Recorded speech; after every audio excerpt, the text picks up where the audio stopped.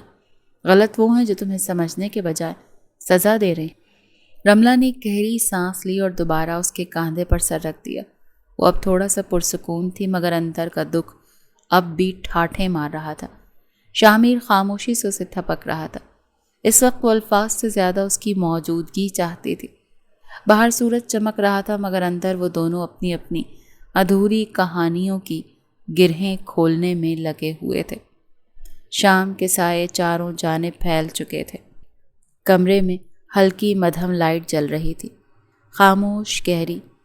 بستر پر رملہ چپ چاپ لیٹی چھت کو گھور رہی تھی، جیسے وہاں سے کوئی جواب ملنے کی امید ہو. چہرہ تھکا ہوا، آنکھیں بے رونق اور دل کچھ زیادہ ہی بھاری. دروازہ آہستگی سے کھلا. شامیر ہاتھ میں آئس کریم لیے اندر داخل ہوا اور سیدھا بستر پر چڑھایا. وہ دھیرے سے اس کے قریب پہنچا اور ٹھنڈی آئس کریم اس کی گال پر لگا دی. ارے! وہ جھٹکے سے سیدھی ہوئی اور غصے سے اسے گھورا. اریٹیٹ مت کرو شامیر، اس نے شرارتی انداز میں ہنستے ہوئے کہا. بھئی بہت ہی کوئی نک چڑھی ہو یار، میں تمہارے لیے آئس کریم لایا ہوں، اٹھو کھاؤ. وہ منہ بنا کر پلٹی. میرا دل نہیں چاہ رہا، خود کھا لو. شامیر نے گہری نظروں سے اسے دیکھا، پھر ایک پل کو خاموش رہا. اگلے ہی لمحے اس کا بازو تھام کر اسے زبردستی اٹھا کر بٹھا دیا. مجھے بالکل بھی پسند نہیں ہے رونے والی لڑکیاں. تم تو بہت بہادر ہو رملہ، تم نے شادی کے عین موقع پر اتنا بڑا فیصلہ لیا. اب اٹھو بیٹھو، یہ کھاؤ اور میں تمہیں گانا بھی سناتا ہوں. رملہ نے ایک دم گھور کر اسے دیکھا اور طنزیہ لہجے میں بولی. یہ دیکھو میرے جڑے ہاتھ، خبردار جو اپنی بے سری آواز نکالی. شامیر نے قہقہ لگایا اور چند لمحے بعد بولا. یار پلیز نہ رویا کرو، تم اچھی نہیں لگتی روتے ہوئے. رملہ تم جانتی ہو جو کچھ تم نے کیا وہ آسان نہیں تھا، لیکن تم نے کیا اور بڑی ہمت سے کیا. تم میں وہ بات ہے جو بہت سے لوگوں میں نہیں ہوتی.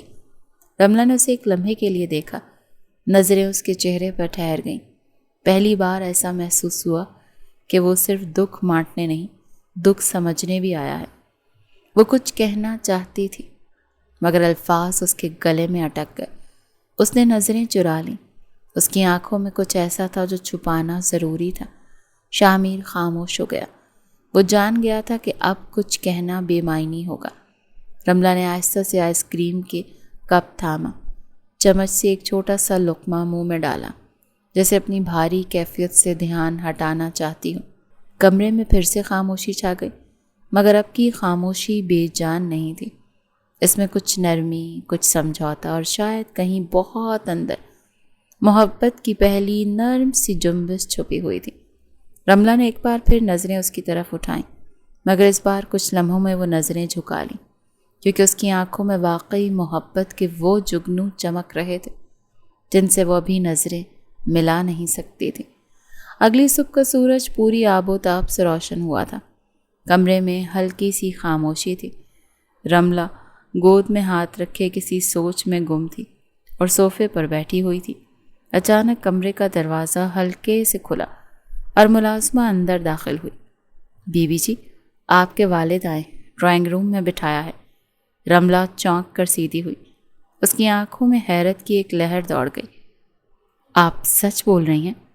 شمس صاحب آئے ہیں؟ اس نے سوالیہ نظروں سے ملازمہ کو دیکھا. ملازمہ نے دھیرے سے سر ہلایا. رملہ کے دل کی دھڑکنیں تیز ہو گئیں. وہ جلدی سے دوپٹہ سر پر رکھتی اپنی جگہ سے اٹھی اور تقریباً دوڑتی ہوئی باہر کی طرف بڑھی. جیسے ہی وہ ڈرائنگ روم میں داخل ہوئی، سامنے صوفے پر شمس صاحب تنہا بیٹھے تھے. وہ اسے دیکھتے ہی کھڑے ہو گئے تھے. بابا! اس کے لب ہلے ہی تھے کہ شمس صاحب نے ہاتھ جوڑ دیے. مجھے معاف کر دو رملہ، کل میں نے بہت کچھ غلط کہہ دیا بے وجہ، بس غصے میں تھا. آئندہ کبھی تمہیں اس طرح نہیں بولوں گا، وعدہ ہے. رملہ کا دل دھک سے رہ گیا. وہ گھبرا کر آگے بڑھی. بابا آپ ہاتھ کیوں جوڑ رہے ہیں؟ آپ کو اچانک کیا ہوا؟ وہ جلدی سے ان کے قریب گئی اور ان کے ہاتھوں کو پکڑ کر نیچے کیا. آپ کو ایسا نہیں کرنا چاہیے.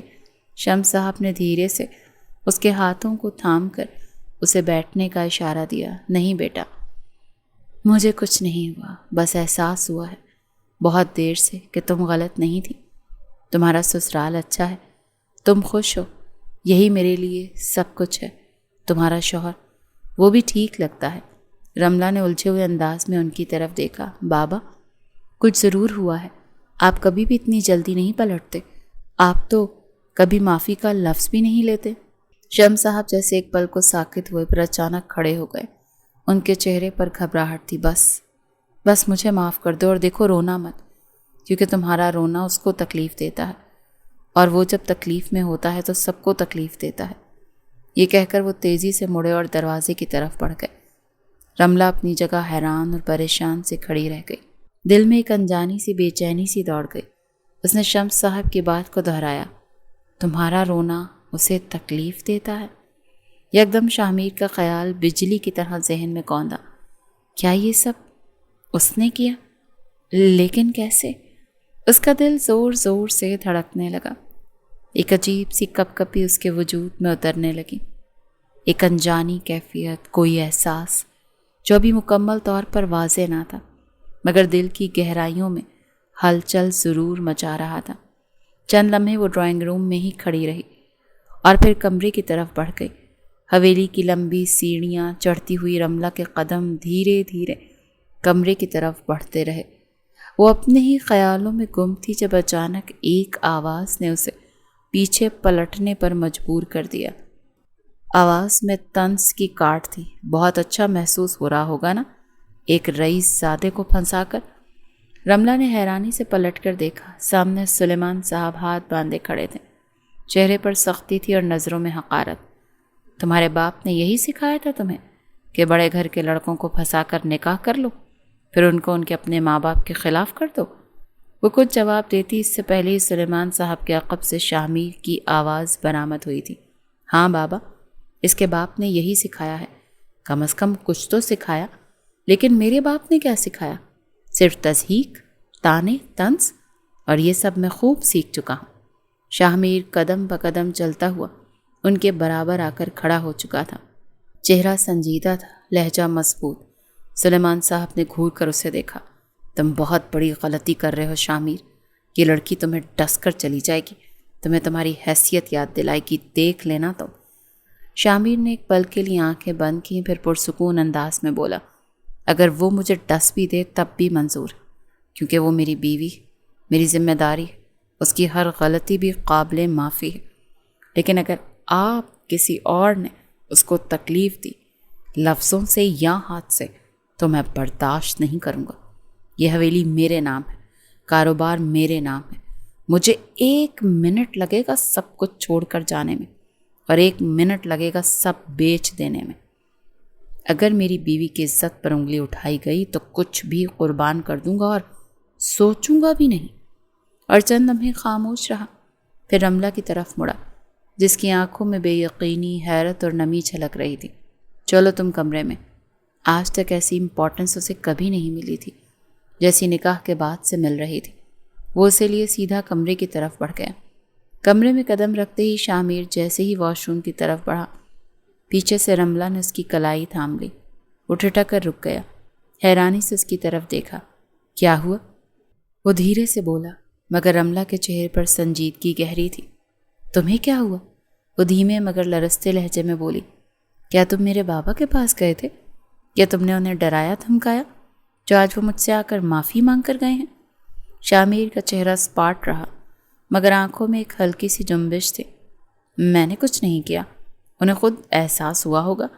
رملہ کی نظروں نے جیسے اس کے جھوٹ کو فوراً پکڑ لیا. شامیر, میں جھوٹ کو بالکل پسند نہیں کرتی. سیدھی بات کرو, کیا تم مجھے پسند کرتے ہو؟ کیا محبت کرنے لگے ہو مجھ سے؟ بنا لگے لپٹے وہ بولی تھی.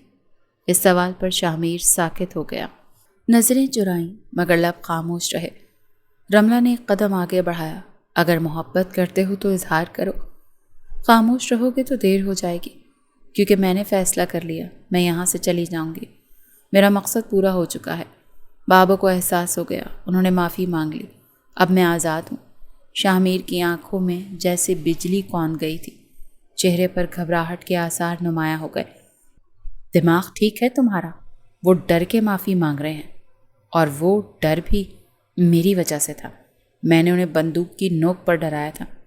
جملہ مکمل ہوتے ہی وہ جیسے خود ہی شرمندگی میں ڈوب گیا، چہرہ جھکا لیا، لبوں پر ندامت کا سایہ تھا، چہرہ اب دھواں دھواں ہو رہا تھا۔ جذبات میں اس کے منہ سے بے اختیار سچ نکل گیا۔ رملہ نے گہری سانس لی، پھر آہستہ سے بولی، کیوں ڈرایا تم نے انہیں؟ شامیر نے سر اٹھایا، آنکھیں بھیگنے کو تھیں مگر لہجہ مضبوط تھا، کیونکہ تم رو رہی تھی اور تمہارا رونا مجھے تکلیف دیتا ہے، اور جب میں تکلیف میں ہوتا ہوں تو میں سب کو تکلیف دیتا ہوں، کیونکہ میں بس تمہیں ہنستا دیکھنا چاہتا ہوں۔ رملہ کا دل ایک پل کو جیسے تھم گیا۔ تو بتاؤ، کرتے ہو محبت؟ اس کی سوئی ایک ہی جگہ پر اٹکی ہوئی تھی۔ چند لمحے خاموشی رہی، پھر شامیر نے قدم آگے بڑھایا، اس کے ہاتھ تھام لیے۔ ہاں کرتا ہوں، شاید اس دن سے جب تم روتے ہوئے ریسٹورانٹ میں میرے سامنے بیٹھی تھی، شاید اس دن سے جب تم نے مجھ پر یقین کیا، شاید اس لمحے سے جب تم اس حویلی میں میرے ساتھ قدم رکھ کر سب کچھ جھیل گئیں۔